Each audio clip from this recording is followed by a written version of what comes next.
performers and those around you, we'll ask you to turn off all cell phones and electronic devices at this time.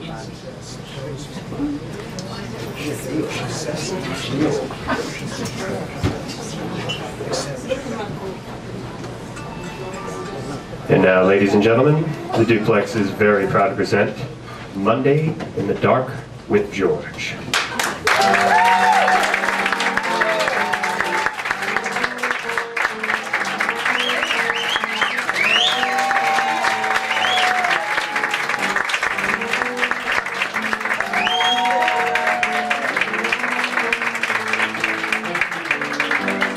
Good evening, hello, and welcome to the show.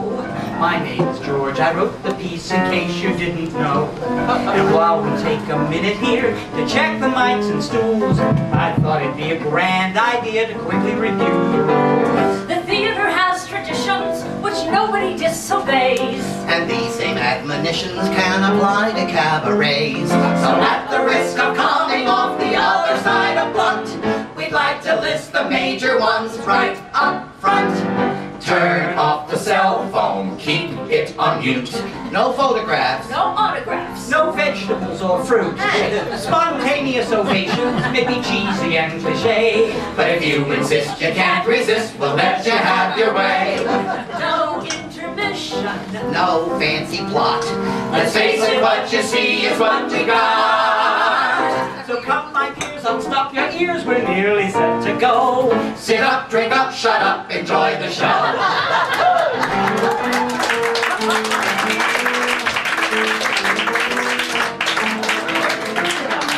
That went well. Yes, it did go well. Aren't you going to introduce the cast? Oh, what a lovely idea. Helen, Bobby, Helen, Jay, Peaco, Ron, Baldassare. Darn, Peaco, Rogers, Winter's done. Tonight is a reproduction of a musical review that we originally did way back in 1992, when Helen and Jay and Dick and I and Gerry first struck the spark and faced our fates at 88 on Mondays in the dark. If you haven't seen the show before, have we got a treat for you? Our melodies are melodic, and our rhymes really do. But every hip will turn and shock and every jaw will drop. Should you forget the etiquette we mentioned at the top? Turn off the cell phone, don't walk the aisle. If you haven't a clue what we're trying to do, sit quietly and smile. I think it's funny. Not if it's profound. And don't forget, the more you drink, the better it's gonna sound.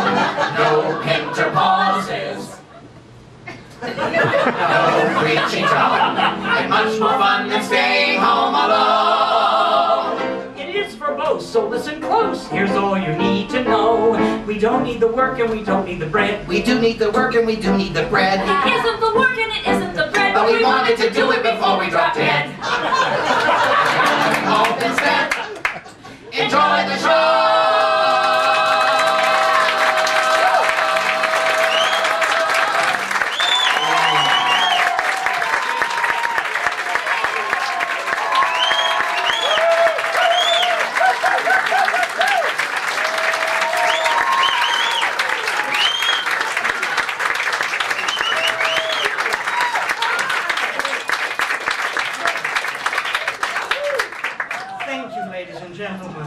Good evening and welcome to Monday in the Dark with George on Sunday with George and company.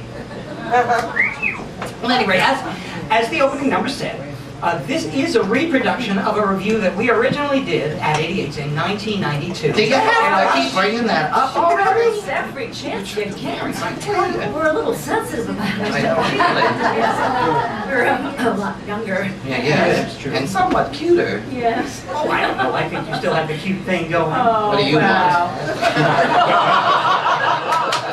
You said that to him and not me.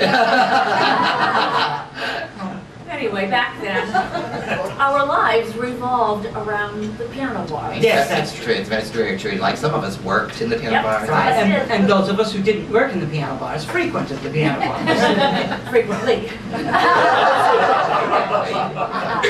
Well, things were very, very different then.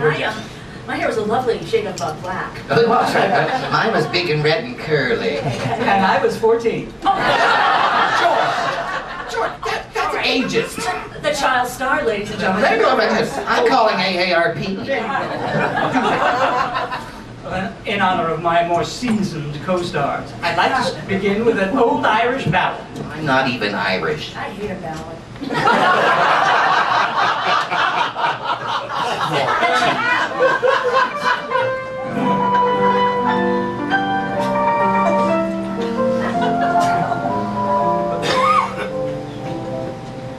She was pure as the snow, but she drifted to a moose of a man named Jerome. He was smart as an ox and as strong as a horse, and he gave her a stable home. As he carried her over the threshold, he said, "This is how it's gonna be. Stay as pure as the snow.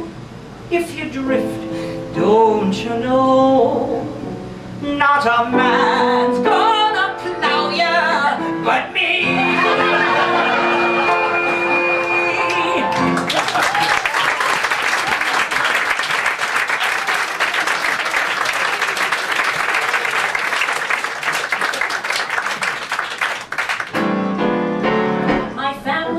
Lovely, supportive, and dear, a sweeter bunch of folks you couldn't find. But when they begin to direct my career, I sometimes feel I'm gonna lose my mind. They wouldn't know a booking from a blitz, but still, they're coming off like Harold Prince, and they have no concept of show business, just no concept at all. Uncle Joe is partial to the opera, cause the Nick is nuts for it, come on. Mom and Dad think I should be on Broadway with Donny Osmond. In Johnny Jones, they keep telling me we did not buy you a piano. They hear you singing in a bar, and although Aunt Doris never worked the chorus, they all agree she should know. Hanging on each syllable she might pronounce, it's her opinion that really counts. She saw Frank Sinatra at the Paramount, so Doris should know. And what does Doris say? Sing feelings, sing memory, sing I could have danced, sing anything but what you're singing now. Nice jacket, wrong earrings, don't ever wear pants, and don't forget to smile each time you bow. And while they see me right atop the heap, Madonna isn't losing any sleep. And after 3 hours of this business, my fuse is starting to blow. Mother interrupts, my daughter knows the facts. You got the talent, go on, relax. As Centuries once told me in the John and Sachs, just go on with the show. Let's go on with the show.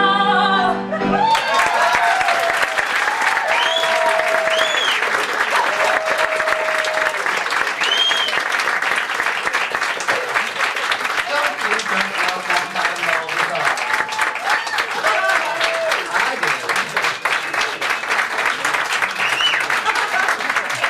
She's a precious damn jewel. No, really.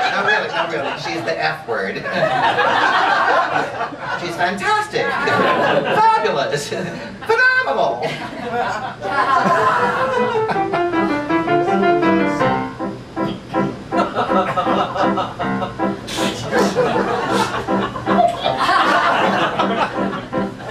I am the fairy model of the modern homosexual. homosexual, a balance of the carnal with the purely intellectual. At Halloween you'll find me in the middle of festivities, but I no longer boast about the size of my proclivities. I mean, in this weather, why bother?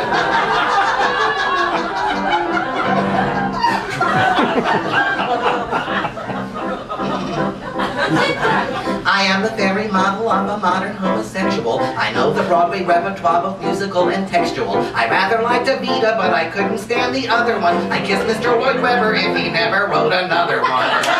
On the forehead. Once.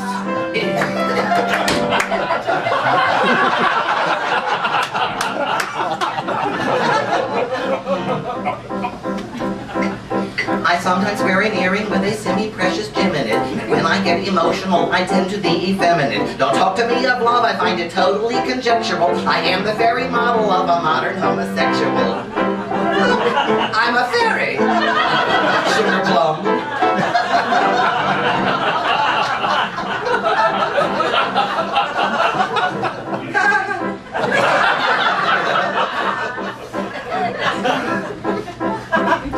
My visions of romance, I fear, are largely unfulfillable, and so I supplement them with a jolly polysyllable. I'm dampening my passion with consideration practical, but never leave the house without a packet prophylactical. Here, Daddy, try that on. I understand it glows in the dark. Maybe we'll be surprised at the next blackout.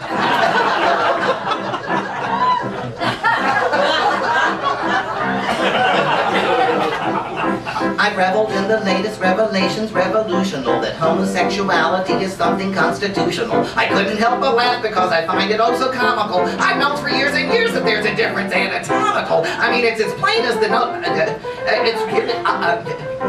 Sometimes.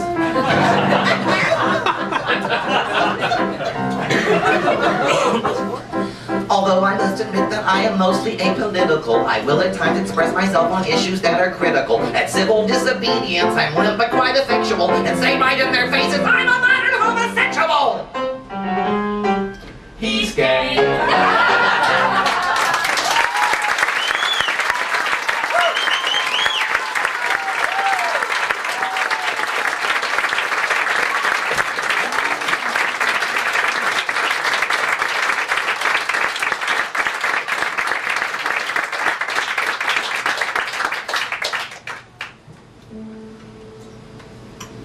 Just your note on the table,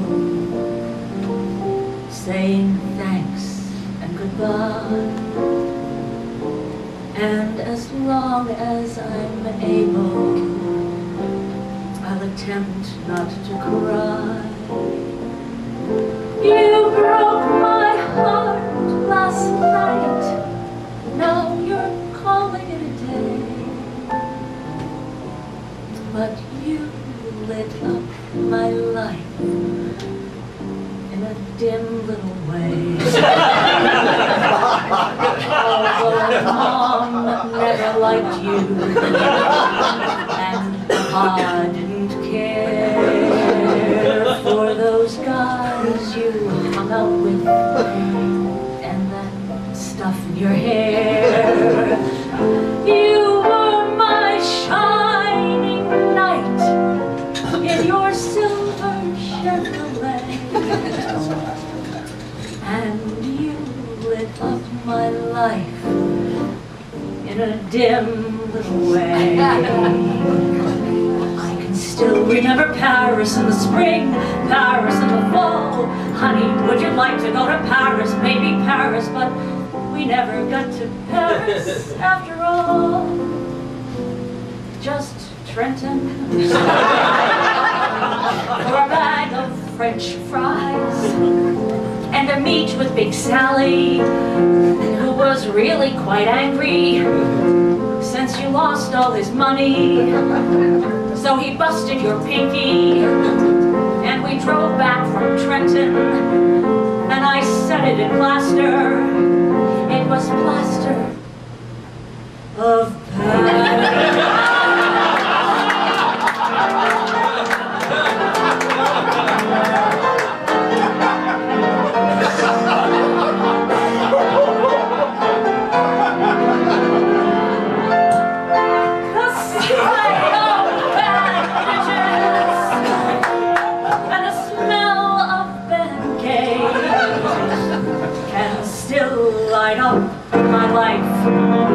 like you lit up my life. When you lit up my life.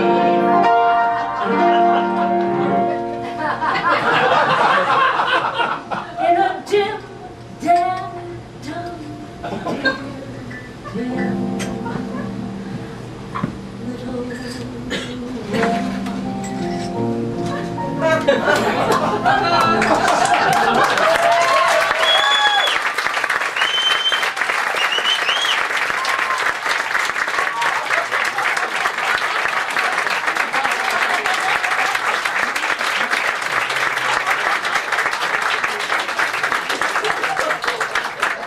Well, let's see. I've had a turn. That's right, and I've had a turn. I've had 2 turns. You've had 2 turns, and you can say several thousand if you count those lovely words. So you know what that means. It's Bobby's turn!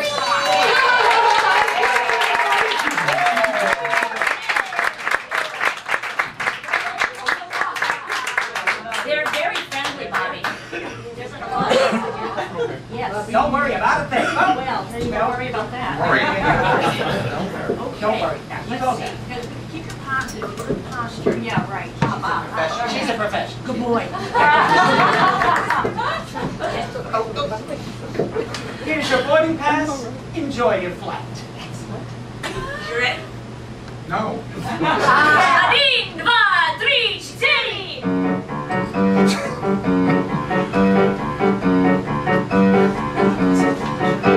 I'm sitting in a taxi cab on 68th and 3rd. The temperature's unbearable, the traffic is absurd. If this is a vacation, tell me when does it begin? I must not miss my flight tonight direct to East Berlin.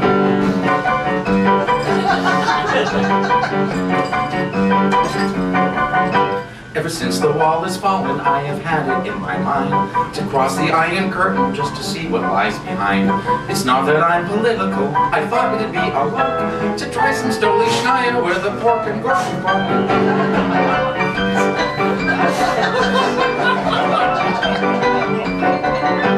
A crazy travel agent has me booked on this trip. Berlin by air, Belgrade by rail, then Budapest by ship. And in between a weekend in the Slovak wilderness, guest of Vladimir Putin and American Express.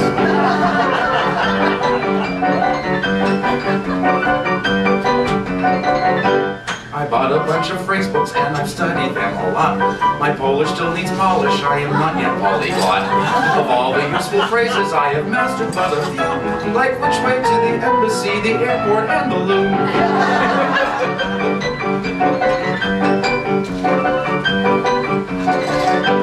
I stopped the daily papers and I told him hold the mail. When Bogey smelled the boarding pass, he barked and wagged his tail. He's staying at the kennel in the care of Mrs. Flood. I do not think he'll miss me because she puts him up for stud.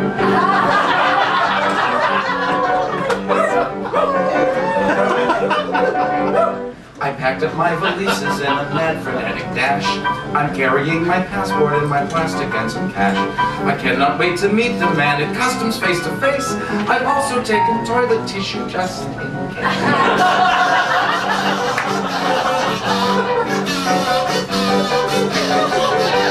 The taxi driver's honking, but the traffic doesn't move.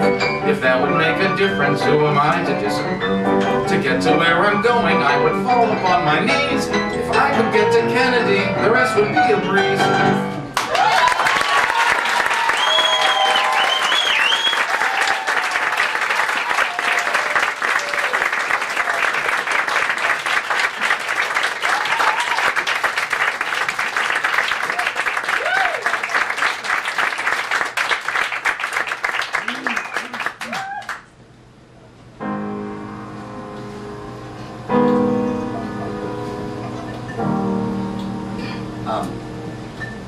Could we have a few minutes alone before, thanks.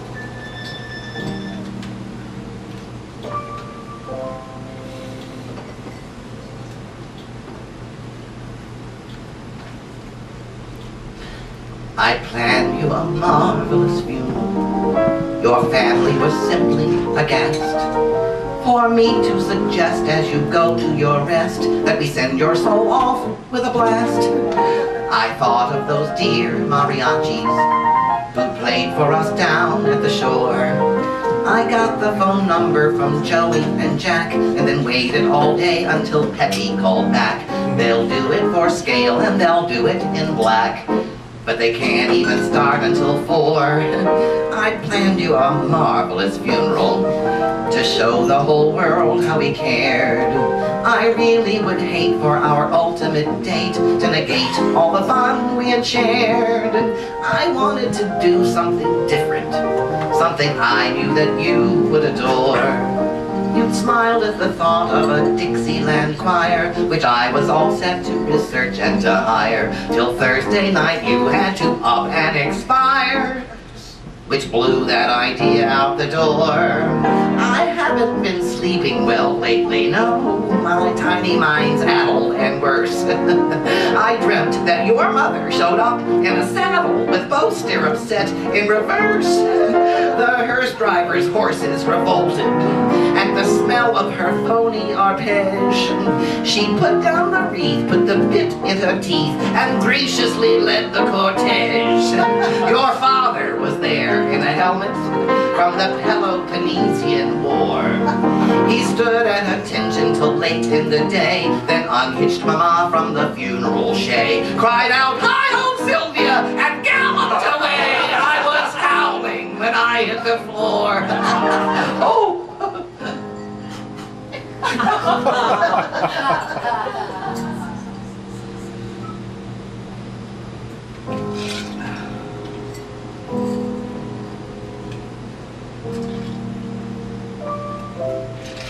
They made the arrangements so quickly. The flowers, the music, the bar. I did buy a basket that matches the casket to carry me back to the car. They didn't want jazz at the graveside, no, not even Charles Aznavour. They were afraid it would make an undignified show. Look, somebody's here, so I best say hello. If the whole thing's too dreary, I want you to know I tried to say something before.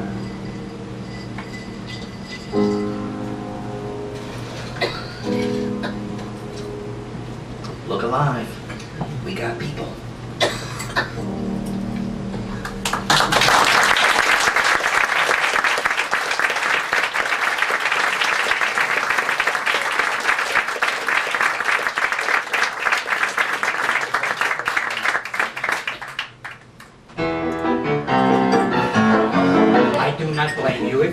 You must forgive the way I look. I have been waiting here so long, I rather wish I brought a book. I have been waiting here so long, I thought I'd sing that line again. I have been waiting with my eggs in the rain. If you asked me, I would tell you how this matter came to pass. Why, I'm here on 59th Street with my back against the glass. But though you pondered it forever, you could never ascertain why I am waiting with my eggs in the rain. I suppose I'd have to start at the beginning, more or less. Tuesday night I was a hero to a damsel in distress who had been set upon by hooligans while strolling through the park. Guided only by the shouting, I went sprinting through the dark. I came upon the lady where the streetlights luminous. They had relieved her of her handbag and her necklace and her dress. As I took to her, flushed and panting to the scene of knavery, crying, "Lay a hand upon her, you'll be answering to me." The leader was a strapping sort, a good 300 pounds. So I bashed him with the handbag I saw lying on the ground. He had let out a scream of agony and started to turn red. As he ran with all the others, he was bleeding from the head. Don't think it was my fearsomeness that made them run away, or my backbone, or my bicep, for I really have to say that the most persuasive feature of the blow that I had struck was the horseshoe in the handbag that she carries there. Together while I looked the other way, and she stubbornly insisted she was perfect, fine, okay, that she did not require a doctor, a detective, or a fuss, but she'd rather like a gentleman to help her to the bus. Her name is Esmeralda, and she lives in Bayside, Queens, with her mother and her sister, could I come for rice and beans? I said that I would be delighted, so she wrote down the address, and she thanked me for responding to her frantic SOS. She walked me to the bus stop and she kissed me on the cheek. I have thought of nothing else for the remainder of the week. Without the present, I should bring her to a feast of beans and rice. I read somewhere gifts of poultry are considered very nice. I couldn't find a chicken that was halfway good enough, and the was too dumpy while the turkeys were too tough. I felt a bit like Pharaoh facing down the 7 plates, though I finally decided on a half a dozen eggs. It's been raining on and off, so I probably look like hell, and I'm developing a cough. But when I see my Esmeralda, all my problems will be solved. See, when you get involved, it sometimes gets involved.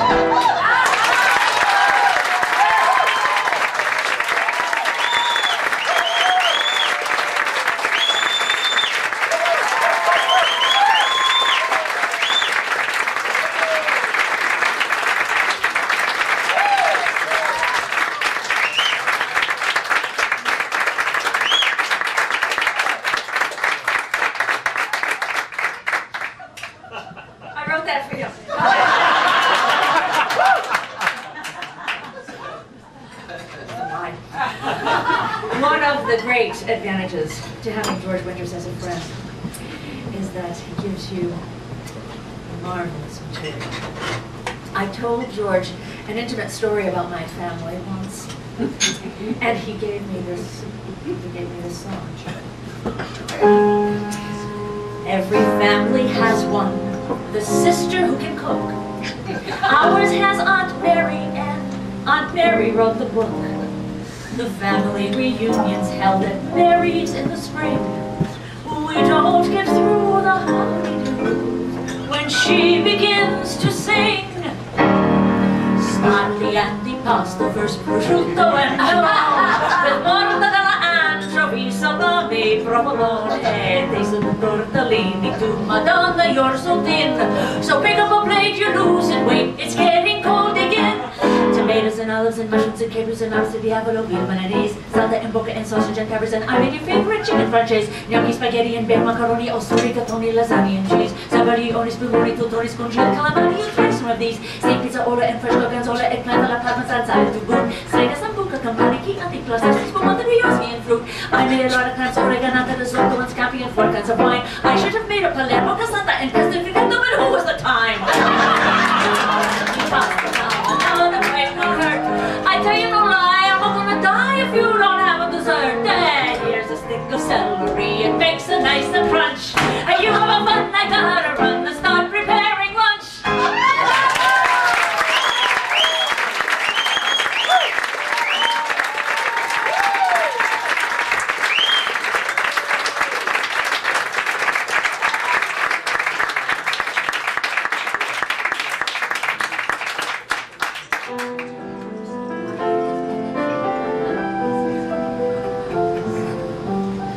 The winds of October are blowing the city around.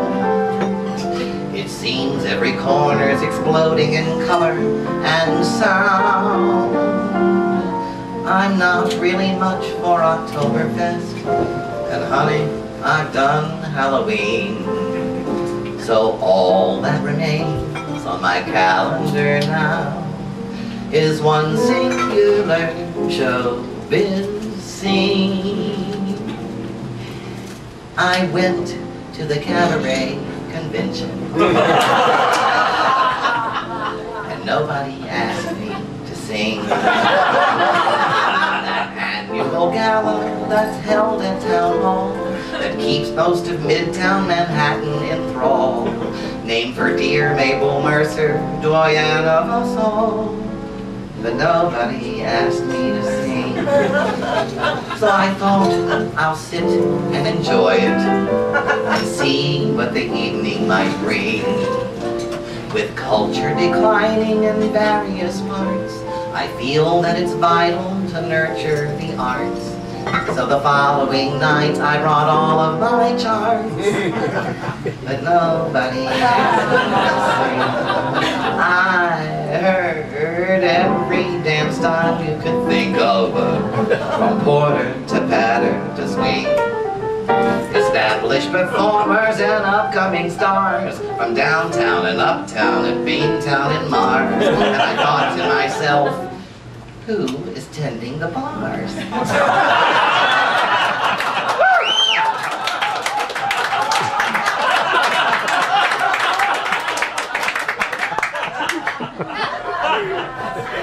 But nobody cares.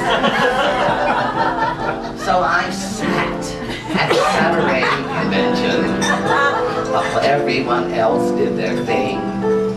It was beautifully balanced and sumptuously staged, and thrilling to see how well some of us aged. But I spoke not a word just in case I was caged.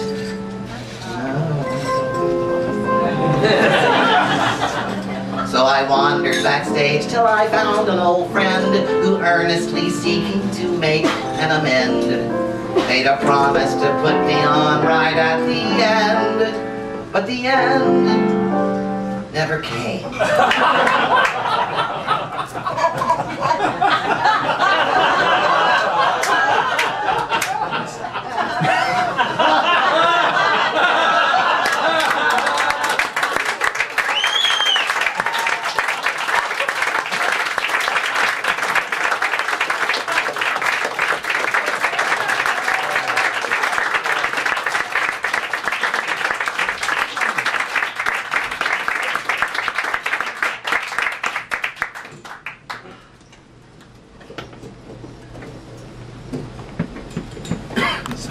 Ladies and gentlemen, please welcome the General.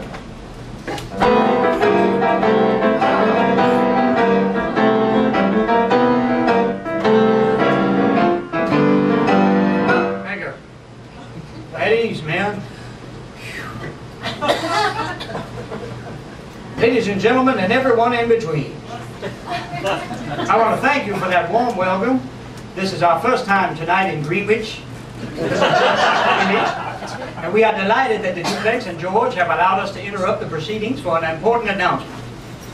Now, as you know, the armed forces are an entirely volunteer organization, which means we must continue to reach out to attract the fine men and women who are desirous to serve their country. That is precisely what we are here to do tonight. This is an initiative that will take us from here in Greenwich Village to Fire Island, New York, Provincetown, Massachusetts, Key West, Florida, and San Francisco, California, as part of an initiative that we call the Diversity Outreach to Maximize Enrollment, or DUME. Now, that is why I'm here with private facility and corporal punishment, and on the piano, major chord. Now, of course, we wanted this initiative, because it is rather hush-hush, we wanted to avoid any undue publicity. So a cabaret stage in New York seemed like the obvious place to start. Major Gordon, you may vamp me when ready.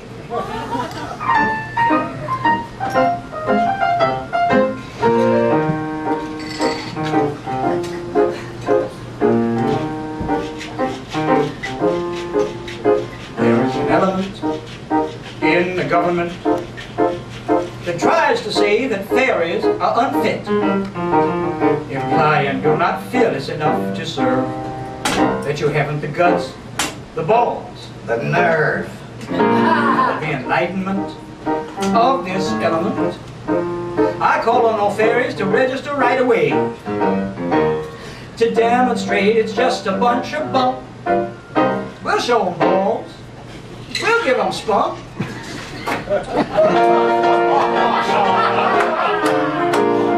Fight fiercely, fairies, as you face the foreign foe. Kick wide your cozy closet doors and holla, Geronimo! There's dignity and self-respect to try for, till some idiot finds a war that's just to die for. Fight fiercely, fairies, and join the gay campaign for liberty and brotherhood. And Mrs. Norman Maine. And that fabulous fruited plain. Join the fairies, fighting fiercely for the country.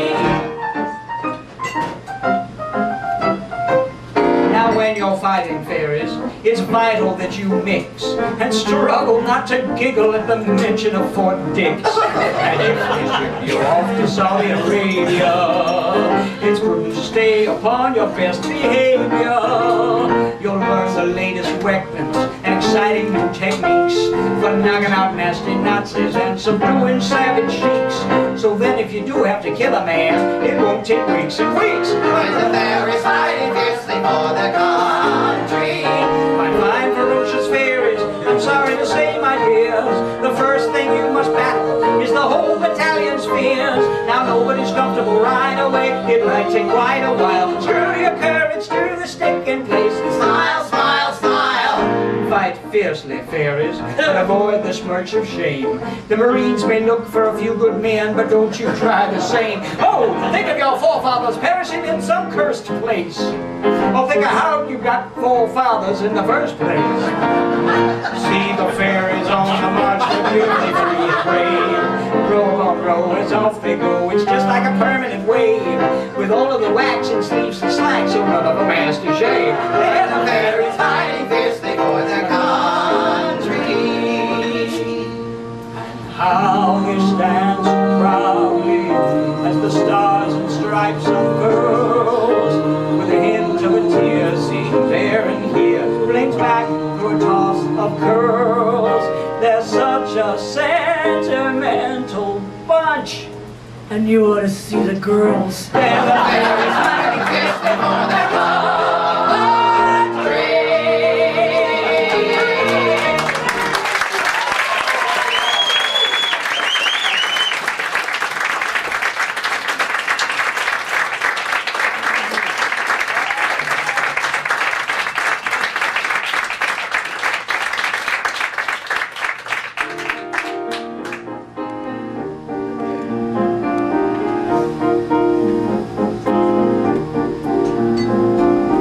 Snow is piling up outside, it's Christmas tide again. Time for putting cares aside, for peace, goodwill toward men. I mustn't get upset about the future's unforeseen time.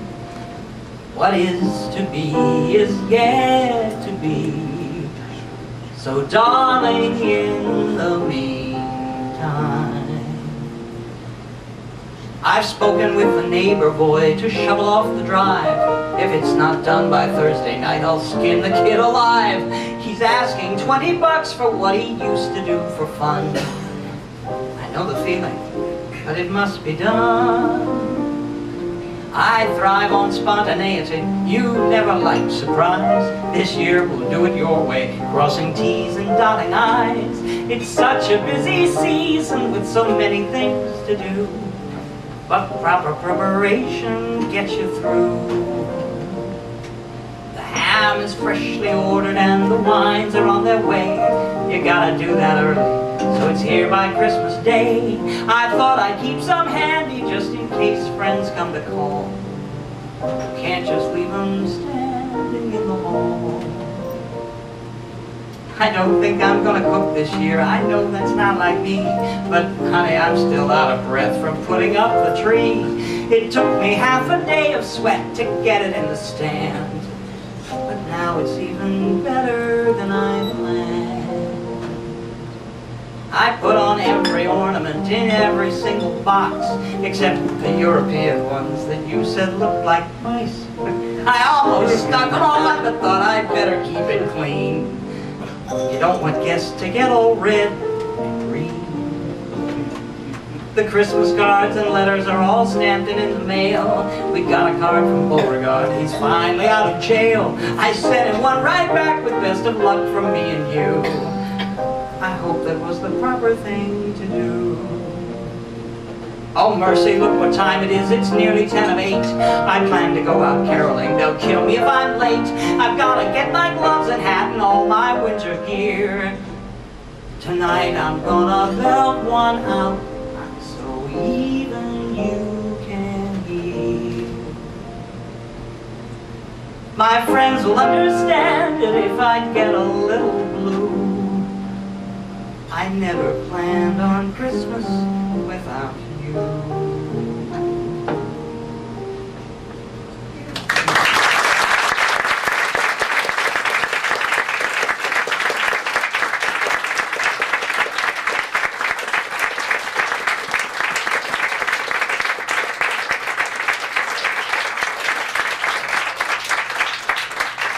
The scene is the Park Avenue penthouse of Felix and Letitia Van Rensselaer. Thank you, young man. Thank you so much. So nice of you all to know. Oh, darling, what a lovely color. Perhaps not on you, but I love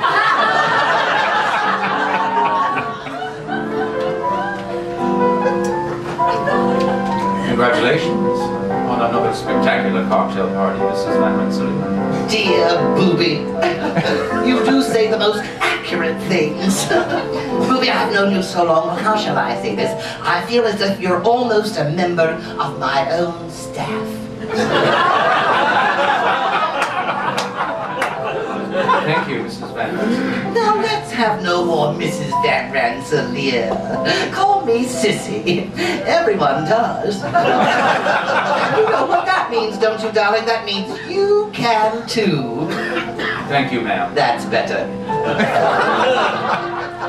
Where is Mr. Van Rensselaer this evening? I haven't seen him. Felix? Felix is off. Off? Off to the wilderness. Was on some safari, something or other, with Cardi and Freddie and Jane and Lily and some others just too bohemian to mention. All I know is they left first thing this morning with a suitcase full of hideous flannel rags and some great blunderbuss thing. I take it you didn't care to join him? Me? Join Felix? In the woods? Never. I don't know. I think I'd feel just like a fish out of aspic.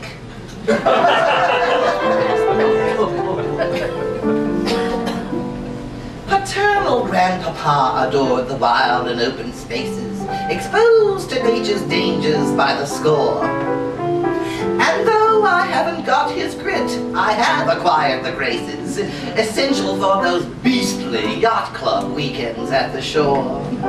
Rarely do I ever breathe on air-conditioned air and find the thought of roughing it appalling.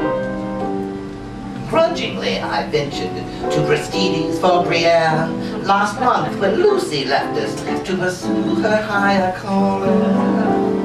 But oh, how indefensible to wander far and wide when it's obviously more sensible to simply remain inside. But Felix will up and go. He really is terribly stoic. To some wild terrain in Pennsylvania, playing the bold heroic. But what with the slugs and the bats and the bugs and the ravenous carnivores, I don't see what's so great about the great outdoors. I mean, it's all so rural. Honestly, if it weren't for Mortimer's, I'd go nowhere at all.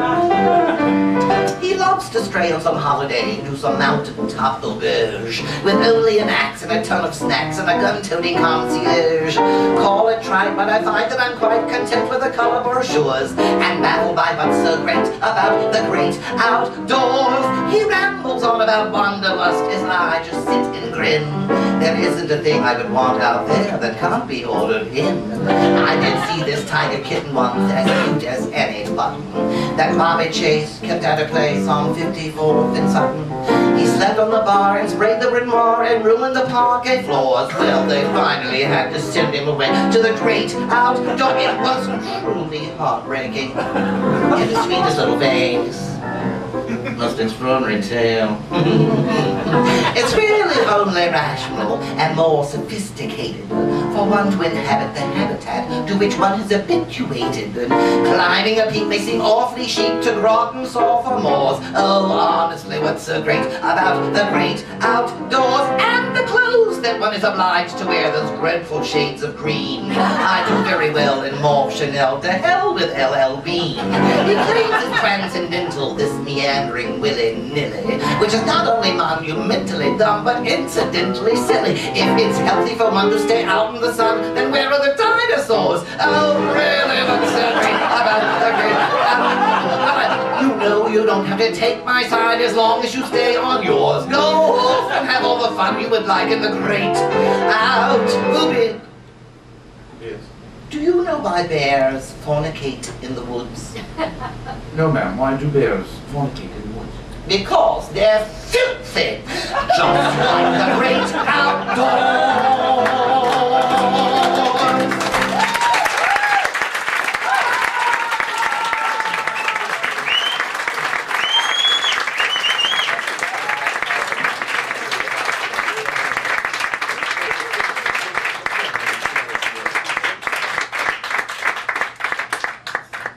Ladies and gentlemen, 7 of my very favorite words. Helen Baldassare is gonna sing my song now. Listen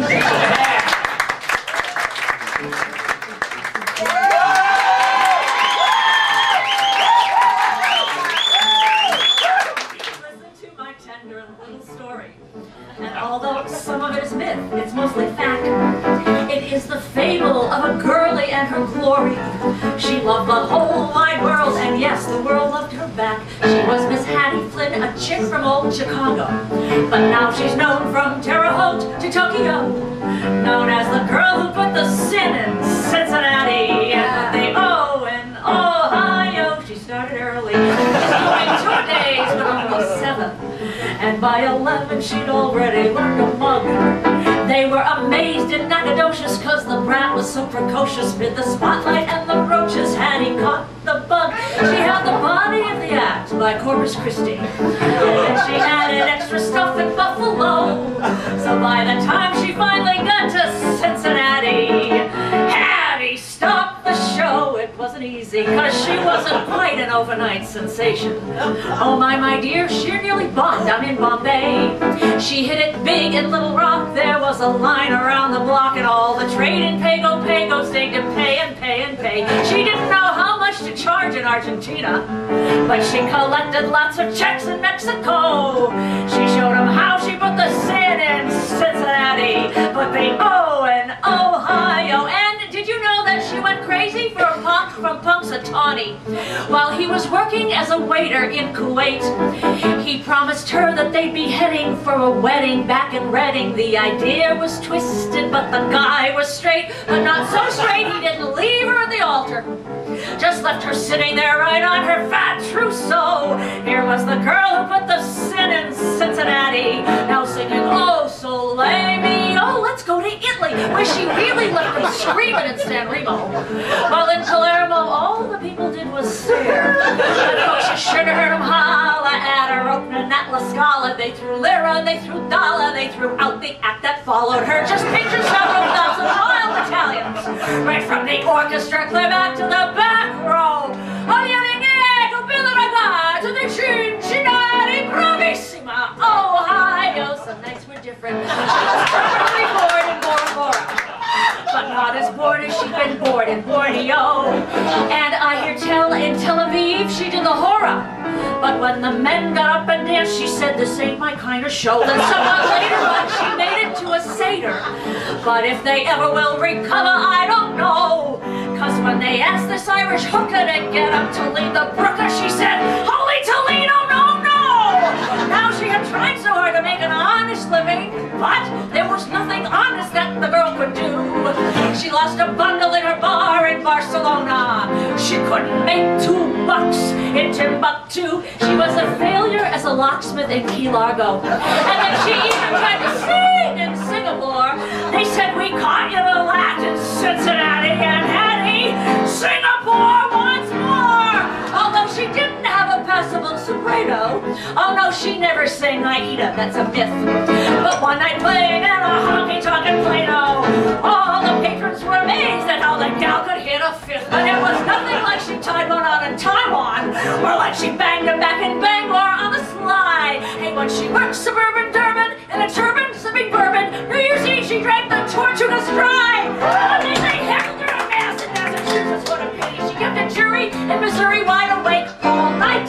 They threw her in the can in Kansas City, and they called it an assault charge in Salt Lake. They tried to put her in the pen in Pennsylvania. And in Detroit, she got an order to desist. A judge in all New Jersey got the state of Mississippi's case dismissed. They had him climbing on the walls in Walla Walla. Well, down in Florida, she had him on the floor. Well, back in Lansing, they were dancing, and in Wheeling, they were squealing. And in Kansas. They demanded her. Manitoba. Held her over. Down in Cuba. She was super. Up in Waco. Took the Keiko. Indianapolis. She was fabulous. Malaysia. They went crazier. Nanking. Nantastic. Peking. Same thing. Chungking. Chungsational. Queens. Full house. She was the girl with the sin in Cincinnati. And what they owe in Ohio.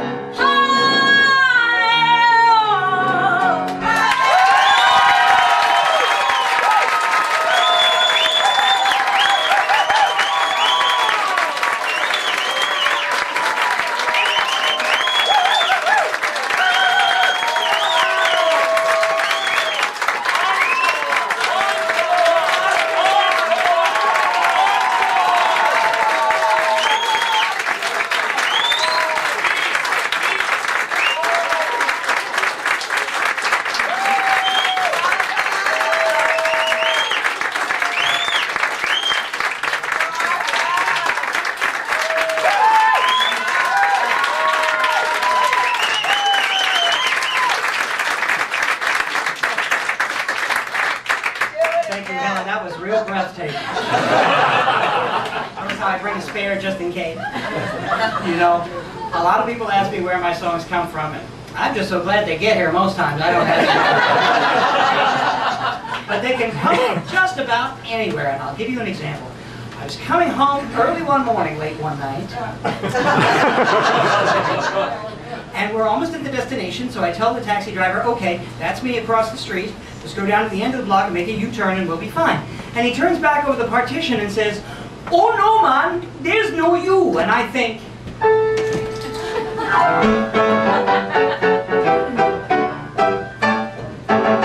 you all remember Noah, the man who built the ark, commanded all the animals to assemble and embark. Well, they were gathering together, cause the weather looked like rain. When a nervous ram said, I surely am the last one to complain. But there's no you. Oh no, there's no you. Like every other creature in the zoo. Now look at Mr. Bumblebee, brought his family on the pair of caribou. But there ain't no she for me, no, there's no you.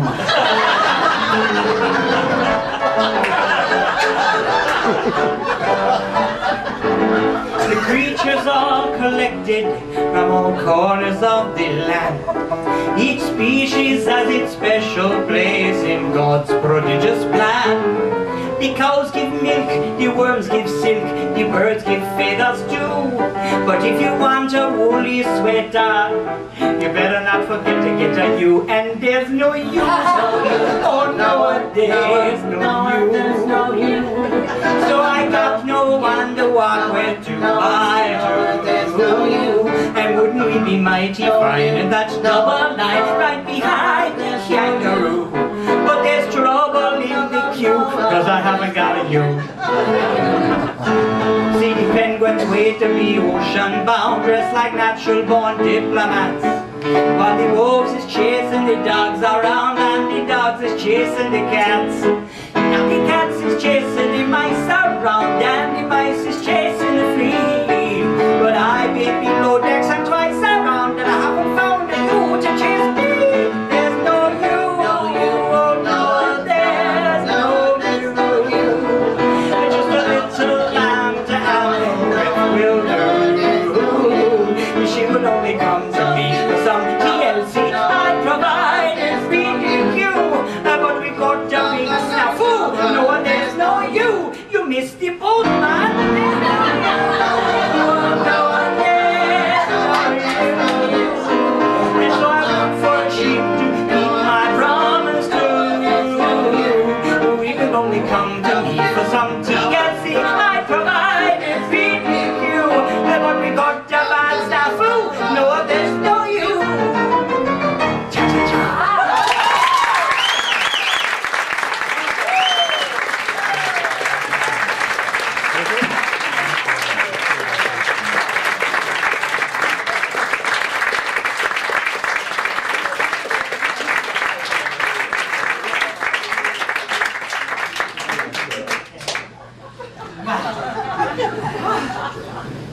It's right. Phew is right. How do you spell? Is it hot in here? Or is it just us? It's just you.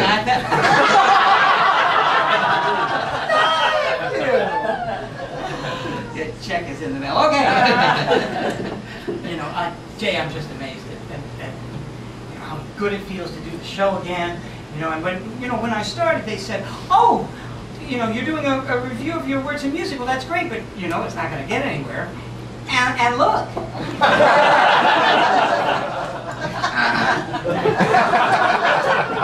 and it's gone by so fast. I mean, it's almost time for the last number already, and I can't believe it's flown by so fast.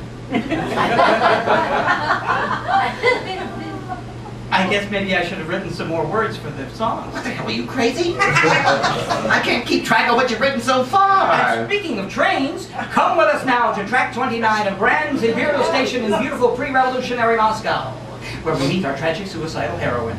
She ain't packed no bag, she ain't bought a ticket, she's not here to meet anybody. She's here to star in the Monday in the Dark production of the 11 o'clock number from Anna Karenina.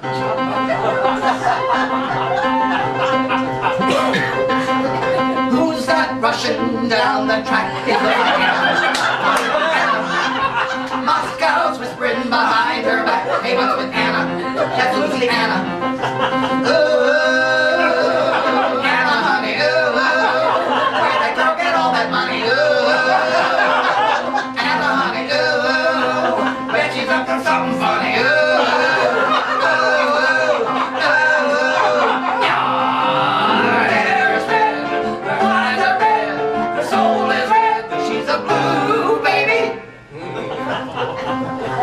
Here she comes.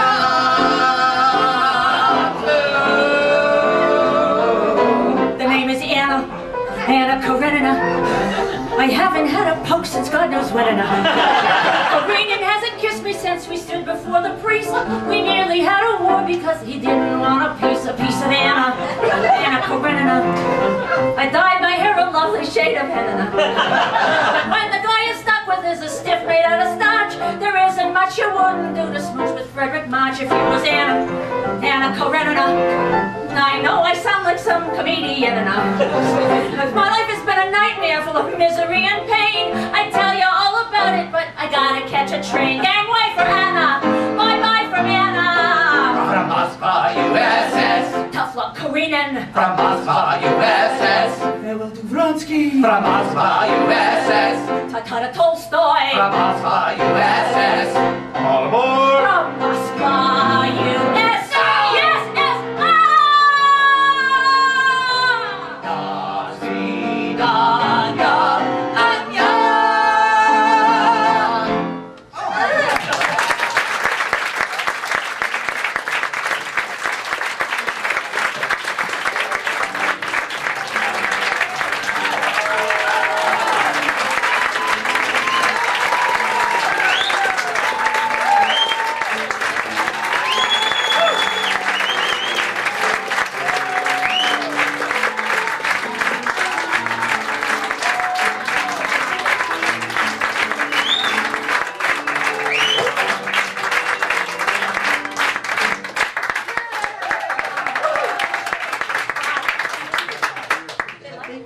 They did, yeah. Should we press our luck? Did you bring an iron? I did. Did you bring the steam? He's Okay. hot. Come on, help. Shall I? Do it. Go ahead. Do it, would you? Yeah. I love this song.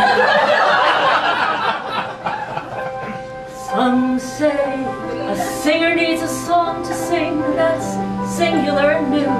It's mighty hard to find one, so you're grateful when you do.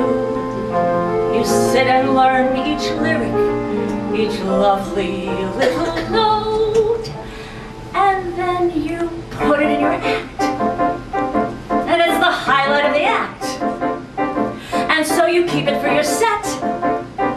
And you're the envy of your peers. And soon it's anchoring your night. And gets your mention in reviews. And though you don't want to overdo it, you really can't refuse.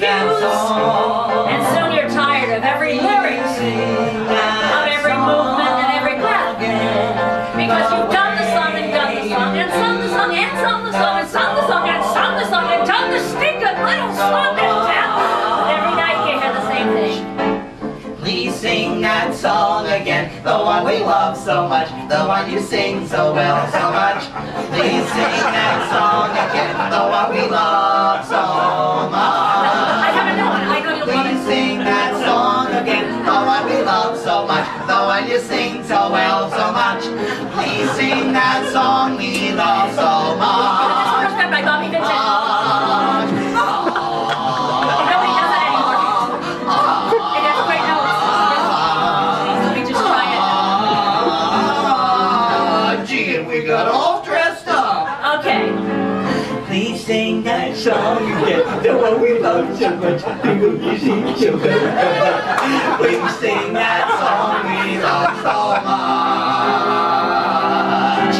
You know that it's time to retire a song when the audience is dozing or they're singing along. You get the inkling that a number should no longer be sung when you hear, Gee, you do that just as well as when you were young. you still get applause, but it stops getting tips, and the people who requested it keep moving their lips. I ask you, how can a ditty come straight from the heart when the piano player plays it reading some other chart? There is nothing wrong with a good old song and a polished presentation. But the simple fact, it's been in the act since the Johnson administration.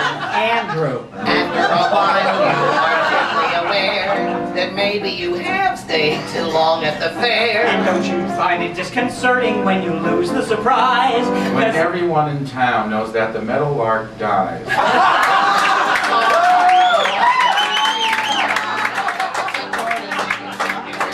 And you will know that the excitement's truly over and gone when you get to the high note and go. The song is solid gold until the jokes get old and your friends start throwing in shtick. It really ought to go after a decade or so, but it's a habit that you just can't kick. 2, 3, we've sung it so long that it's become a cliche. And when that happens, there is nothing more to say. But Mr. Music, please take 'em away.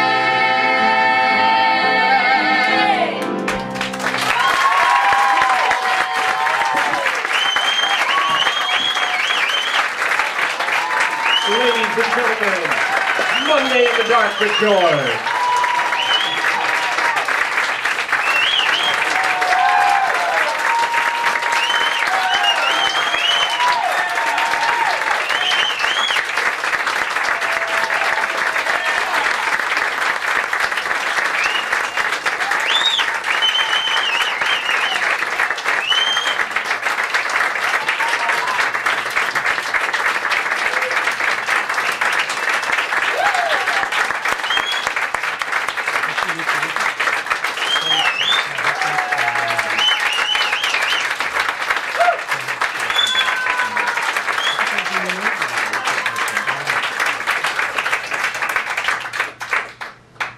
Wow.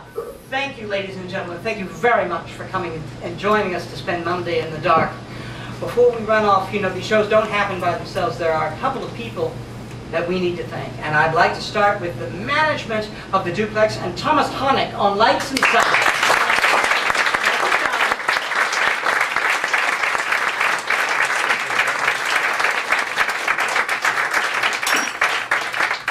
Remember your wait staff tonight who've been trying diligently to put you in the mood.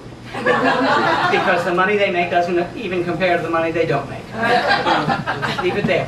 I've got a riddle. What do you get when you combine a psychoanalyst with a traffic cop, a costume designer, and a shoulder to cry on? If you're lucky, you get a director like our director, Gerry Geddes.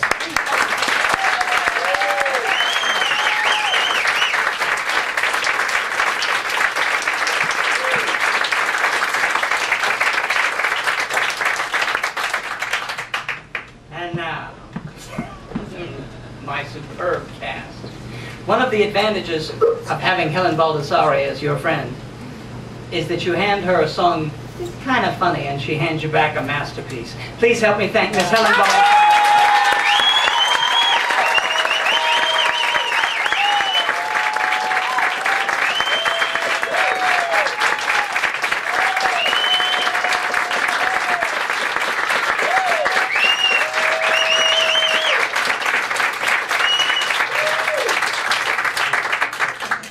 help me thank a guy I'm starting to think of as my evil twin. Probably the funniest man I've ever been on stage with, and it's a challenge. A precious damn jewel in his own right, Mr. J. Rogers.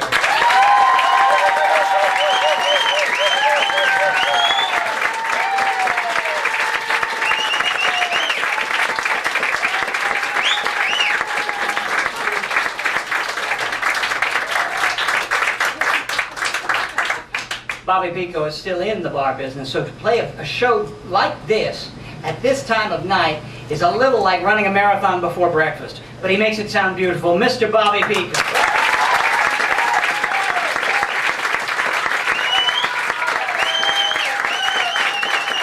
The company of Monday in the Dark with Gerry.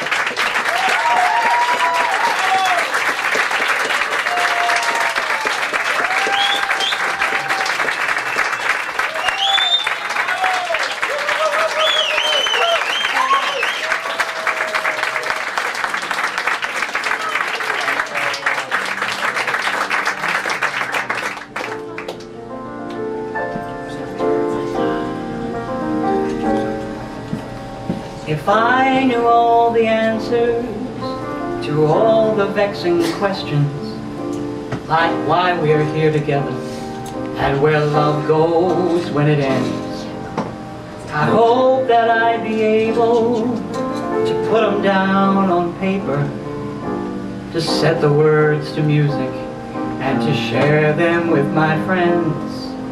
But every time I struggle with that song, seems I stop to chase a crazy inspiration along.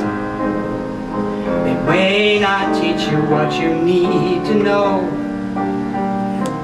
but still they might help you forget the vexing questions for an hour or so.